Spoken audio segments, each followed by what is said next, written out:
Hi and welcome to The Winning Factor. I'm Alan Aitken, and on this show each week we take a look at a couple of upcoming races in Hong Kong and try and identify a particular element of the race that we'll look back on later as having been the path to finding the winner.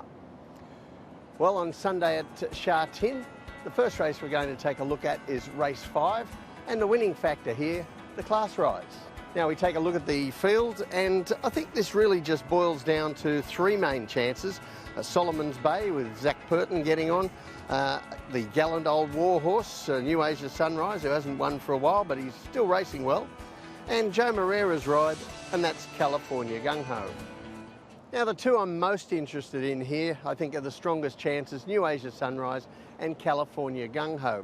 But there's a particular angle on California Gung Ho which regular viewers of this segment will have heard me talk about quite frequently, and that is the horse rising in class.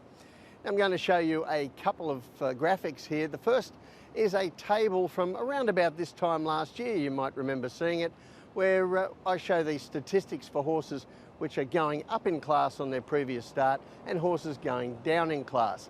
And as a rule of thumb, it's round about double the strike rate for the horses going up in class. Now that might seem a little bit counterintuitive to a lot of people who like to back horses down in class, but the stats do not lie, as we'll see in just a moment. And for the horse going up in class with a win on the board at his last start, the statistics are even stronger.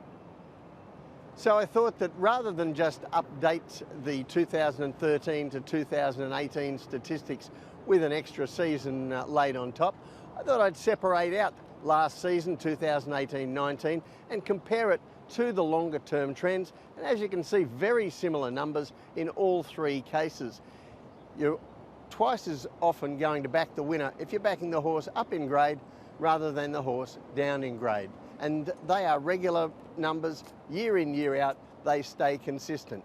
So I think it's smarter to be on the side of the mathematics and go for the horses rising in class rather than those down in class or even in the same class.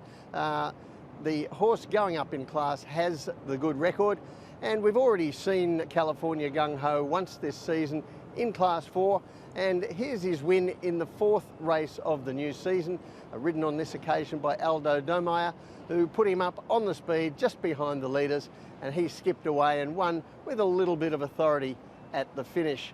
And I think that stands him in good stead for his Class 3 assignment on Sunday. So the tip in race 5, California Gung Ho. His winning factor, the class rise. As we saw in the statistical tables, horses going up in class, and particularly horses off a win going up in class, have a decided advantage at the percentage strike rates, and I think we've got a fit, in-form horse here ready to take the next step. The second race we're going to take a look at this week is race 10 at Sha Tin on Sunday, and here the winning factor, the tempo. As we look at the field here, there are a number of horses with some good recent form. Up the top we've got Assimilate, who's been running home well in his most recent appearances. The stayer resuming from a break, Tashadelic. Happy Fun for Zac Purton. Mongolian Legend, looking good, and a consistent lightweight, Circuit Hassler, all have some kind of a claim to winning the race. But the horses I'm most interested in here are the on-pace runners, Looking Good, Happy Fun, and Circuit Hassler. And first of all, we're going to take a look at the map here, because I think this is the crucial aspect. The winning factor in the race is the tempo. If we take a look here, there doesn't look an awful lot of speed in this. Assimilate, Tashadelic, Mongolian Legend are all horses that get back and run home, while Happy Fun likely leads the way, with Looking Good and Circuit Hassler in close attendance, and it doesn't look to be a very strong speed. And for one of those three horses, having a moderate speed is going to be a nice change from what he's had recently. Now we're going to take a look at three video replays for Happy Fun. The first of them was back in early June last season when he won over the Sha Tin 1400 metres, and in each case I want you to take a good look at the heat map down the bottom of the screen. Now you can see here there are no red parts to our heat map. That means less pressure, And in this race, he was able to get across from an outside gate, enjoy a quite comfortable run in the lead. He stepped up the tempo from about the 700 metres and was able to get home in the race. Now, since then, he's had 2 more starts, one at the end of last season, and this time you'll see that there was strong pressure on him in the second sectional. It's coloured in red there, the high pressure section of the race, as he and High Volatility went head and head looking for the lead together. And that took its toll late in the race. He was very brave hanging on to run second, but found one just too good on the day. Since then, Happy Fun has been out for his summer break and came back into a 1200 metre race, and once again he found a lot of pressure through the middle stages of the race as My Darling took him on for the front running.